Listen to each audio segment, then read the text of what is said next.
Food blogger ভাইদের চিতই পিঠা আর ভর্তার video দেখতে দেখতে অনেক বেশি এটা খেতে ইচ্ছে করতেছিল। এখানে রেস্টুরেন্টগুলোতে এরকম চিতই পিঠা বা ভর্তা পাওয়া যায় না, এই জন্য চিন্তা করলাম বাসায় নিজেই বানিয়ে ফেলি, তাহলে একসাথে দুইটি কাজ হয়ে যাবে। আসসালামু আলাইকুম, welcome back to my channel. যে যেখান থেকে দেখছেন আশা করি সবাই খুব ভালো আছেন। এখন বানাবো চিতই পিঠা।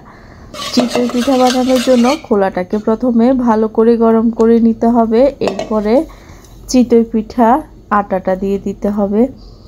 এটা একটু বেশি করে দিতে হবে। এরপরে ঢাকনা দিয়ে ঢেকে দিতে হবে।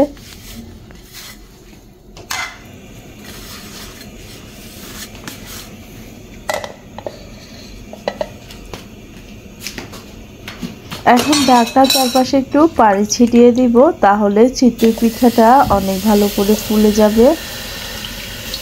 এবার এভাবে পানিটা দিয়ে ঢাকনা দিয়ে আরও কিছুক্ষণ রেখে দিব। 3 থেকে 5 মিনিটের মধ্যে চিতই পিঠাটা কিন্তু পুরোপুরি হয়ে যাবে। দেখুন চিতই পিঠাটা খুব সুন্দরভাবে হয়ে গিয়েছে।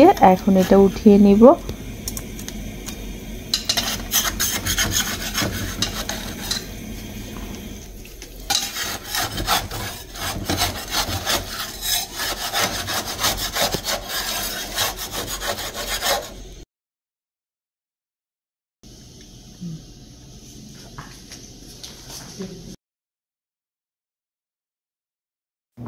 চিতই পিঠা খুব সুন্দর ফুলেছে এবং গোলাকার হয়েছে, দেখুন দেখতেই কিন্তু বোঝা যাচ্ছে।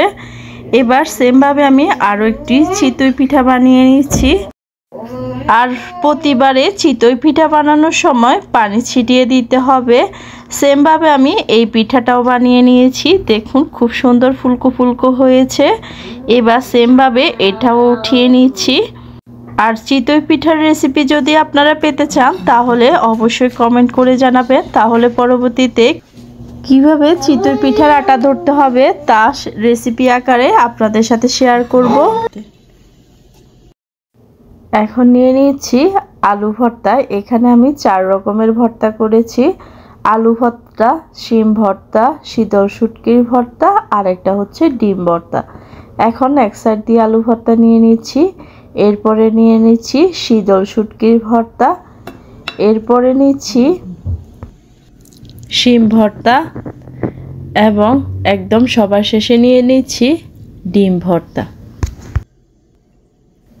চিতই পিঠাটাকে একটু ছিঁড়ে এরপরে প্রথমে নিয়ে নিচ্ছি শিম ভর্তা দিয়ে।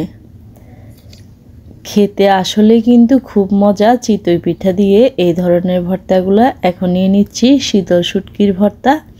এবার নিয়ে নিচ্ছি আলু ভর্তা এবং এরপরে নিয়ে নিচ্ছি ডিম ভর্তা। এইভাবে আপনারা একবার হলে ট্রাই করবেন, আসলে বিশ্বাস করুন ভীষণ মজা কিন্তু চিতই পিঠা আর ভর্তা দিয়ে এভাবে খাওয়া। চিতই পিঠা দিয়ে ভর্তা খাওয়ার এই রেসিপিটা একবার হলেও ট্রাই করবেন, আসলে কিন্তু খেতে ভীষণ মজা। আর যারা খান নাই এখনও তারা একবার হলেও খেয়ে দেখবেন। আর ভিডিওটা ভালো লেগে থাকলে অবশ্যই লাইক কমেন্ট বেশি বেশি করে শেয়ার করে দিবেন। সবাই ভালো থাকবেন।